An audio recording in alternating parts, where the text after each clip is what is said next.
Ventilator पर पड़ी रही, स्वस्थ हो, अतिशीघ्र स्वस्थ। ये शिव तत्व, ये शंकर। कितना विश्वास। एक पत्र और देखिए, हम पूरा है और हम बाबा है। बोल बम का नारा है और बाबा है सहारा। बाबा एक सहारा। शिव को अपना बनाइए, शंकर को अपना बनाओ। मेरे राम जी महाराज भी जब समस्या में घिर गए थे तो एक लोटा जल मेरे राम जी ने भी चढ़ाया था। और उसको आप किसी भी फोटो में देख सकते हो। रामेश्वर धाम की जब स्थापना करी तो शंकर जी पे जल चढ़ा रहे हैं मेरे राम जी महाराज कि मैं लंका पर विजय प्राप्त कर लूं।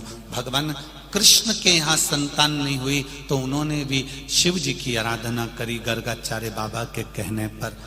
जब मेरे देव जितने भी देवता हैं ये शंकर की आराधना करते हैं तो हमारा भी फर्ज बनता है कि हम बाबा की आराधना कर कर अपने जीवन को सुखी बना सकते हैं, सुखी बना।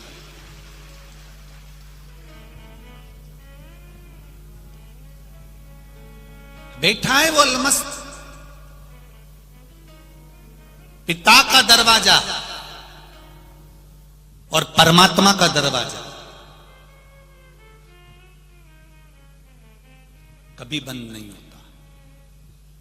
एक बेटा पिता से झगड़ा कर कर चले गया, मुझे तुम्हारे साथ नहीं रहना, मुझे जाने दो। बेटा गया, शहर में पहुंच गया, मित्र मिल गए क्योंकि प्रॉपर्टी का हिस्सा लेकर गया था। जब तुम्हारे पास में धन होता है तो मित्र भी बहुत हो जाते हैं। बहुत प्रशंसा करने वाले मित्र मिल जाएंगे, ताली मित्र। होटल में खाने वाले मित्र मिल जाएंगे, थाली मित्र। मैं खाने में ले जाकर पिलाने वाले मित्र मिल जाएंगे, प्याली मित्र। ताली, थाली और प्याली, ये मित्र तो किसी के भी बन सकते हैं, पर सही मित्र वो होता है जो तुम्हें शंकर के मंदिर तक ले जाकर छोड़ दे। वो मित्र बड़ा कठिन से मिलता है। मंदिर को छुड़ाने वाले मित्र ढेर मिल जाएंगे, भगवान के पास छुड़वाने वाले। भगवान के मंदिर मत जाओ, भगवान के पास जाकर क्या करोगे? क्या होता है पानी? पत्थर पर दूध चढ़ाने से क्या होता है? जल चढ़ाने से क्या होता है? बेलपत्र चढ़ाने से। भगवान को छुड़ाने वाले, भगवान से दूर करने वाले, परमात्मा से दूर करने वाले मित्र बहुत मिल जाएंगे, पर परमात्मा के करीब भेजने वाले, भगवान के पास लेकर छोड़ने वाले मित्र बहुत कम मिलते हैं जो आपसे कहें चल गाड़ी पे बैठ, अभी अपन शंकर जी को लोटा भर के जल चढ़ा के आते हैं, चल गाड़ी पे बैठ, अभी दर्शन करके आते हैं, चल अपने मालेगांव में कथा हो रही है 25 किलोमीटर दूर है, चल गाड़ी पे बैठ 25 किलोमीटर तक चलते हैं। इतनी दूर? वाह वाह वाह। आज के छोरा छोरी की शादी करने के लिए तो इतनी दूर जा रहे, गोवा, भुवनेश्वर। बोलो सही है कि गलत है? छोरा छोरी मालेगांव के और शादी कर रहे वहां जाके। छोरा छोरी की शादी करने वाले मालेगांव से जब इतनी दूर जा सकते हैं तो वो शादी करने वालों से भी निवेदन है कि फिर शिव पुराण तक क्यों नहीं आ सकते? जरा विचार तो करो। छोरा छोरी की शादी कर, अच्छा विचार करो, छोरा छोरी की शादी करी पर उसकी कोई गारंटी नहीं है कि छोरे की बहू तुमको 2 रोटी दे देगी, उसकी कोई गारंटी नहीं है। पर इस बात की गारंटी हम लेते हैं कि शंकर की कथा अगर दिल से सुनी है तो पेट तो मेरा महादेव भर ही देगा, ये निश्चित है।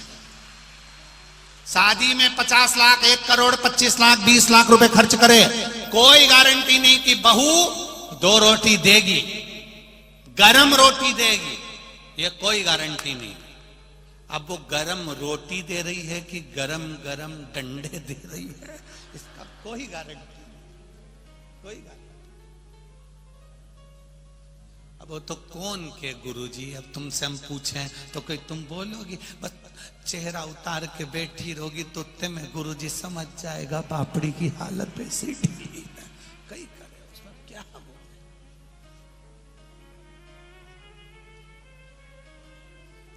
50 लाख रुपए खर्च करने के बाद भी गारंटी नहीं है कि बहू तुम्हारी सेवा कर लेगी, परिवार के लोग तुम्हारी सेवा कर लेंगे। इतना बड़ा महल बनाया, बंगला बनाया, 4-4 गाड़ी, 25-25 लाख की, 30-30 लाख की गाड़ी रखी, तो भी गारंटी नहीं है कि तुम्हारी दुख की घड़ी में तुम्हारे परिवार वाले खड़े मिलेंगे। जब शरीर में रोग होता है, कष्ट होता है, बीमारी होती है, अकेले वेंटिलेटर पर पड़े होते हो, अकेले आईसीयू में पड़े होते हो, डॉक्टर आता है, दवाई देकर चेक कर कर चले जाता है। परिवार वाले कमरे के बाहर, आईसीयू के बाहर, वेंटिलेटर के बाहर खड़े हैं, बस बैठे बैठे सोच रहे बहुत अच्छा है, क्या पता क्या हो गया, आंख में आंसू भी आ रहे, भगवान इनको ठीक कर देना। भगवान बोले पूरी जायदाद के तुम हिस्सेदार हो, पूरी जायदाद, पर किसी के दुख के हिस्सेदार नहीं हो। मनुष्य को अकेला भोगना है, कोई दूसरा नहीं भोगे, अकेला। कितनी विचित्र कथा है वो रत्नाकर की, कितनी विचित्र। तमसा नदी के तट पर जंगलों में बहुत सारे जंगल में रहने वाले, वन में विचरण करने वाले आदिवासी गण रहते, जो वहां से निकल कर जाता उसको लूट लेते।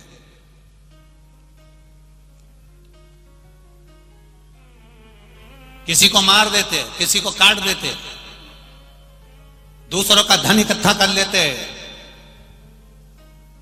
उसी में एक था क्रूर सेन, इतना ज्यादा क्रूर था वो क्रूर सेन कि अगर कोई धन नहीं देता था तो वहां उसका गला काट देता था।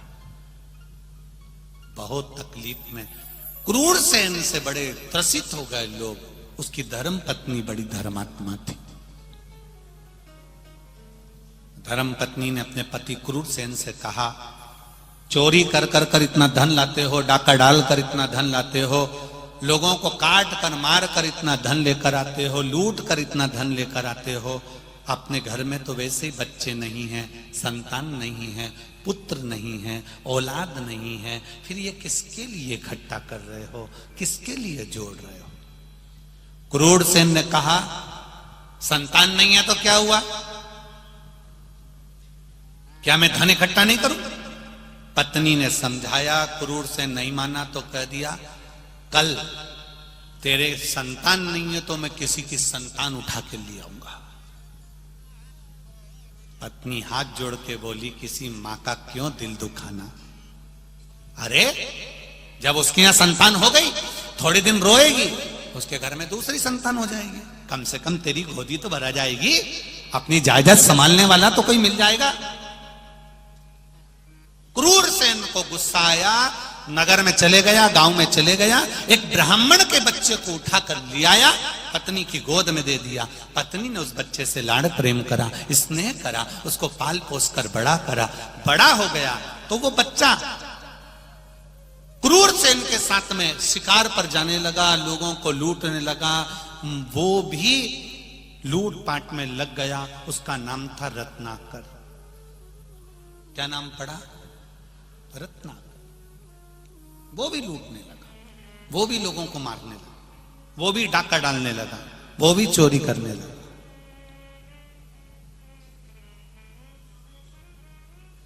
मां को बड़ा दुख होता कि मेरी औलाद, बताओ, ये भी ऐसा काम में लग गई।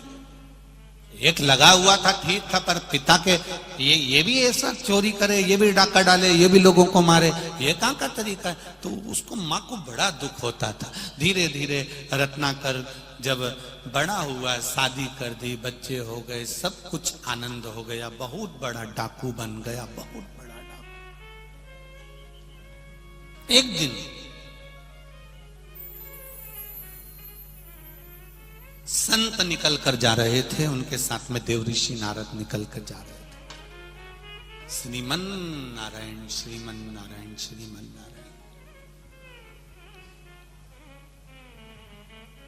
रत्नाकर को लगा इतने सारे संत जा रहे हैं, इनके पास में पोटलियां हैं, पोटलियों में जरूर धन होगा। रत्नाकर ने उनको रोक लिया, अरे बाबा क्या है तुम्हारे पास में, धन दो। संतों ने कहा हमारे पास में क्या रखा, हम तो एक लंगोटी में रहते हैं, कुछ भी हमारे पास में नहीं, हम क्या आपको दें। जरूर तुम झूठ बोल रहे हो। देव ऋषि नारद के पास में तानपुरा था, उन्होंने कहा तानपुरा के अंदर कुछ भरा होगा, दे इधर तानपुरा। नारद जी से तानपुरा छुड़ा लिया। नारद जी मन में सोचे अपने पास तो वैसे कुछ नहीं था, बचा कुछ एक तानपुरा था, वो भी ले लिया, वो भी चल गया। नारद जी को बड़ा दुख हुआ।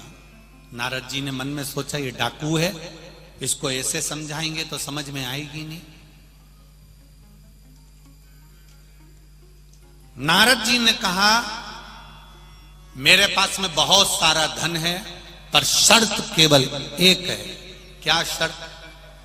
धन मैं दूंगा, पर उस धन के हिस्सेदार तेरी पत्नी, तेरे बच्चे, तेरी माता, तेरे पिता, तेरा भाई, सब कुछ धन के हिस्सेदार होंगे।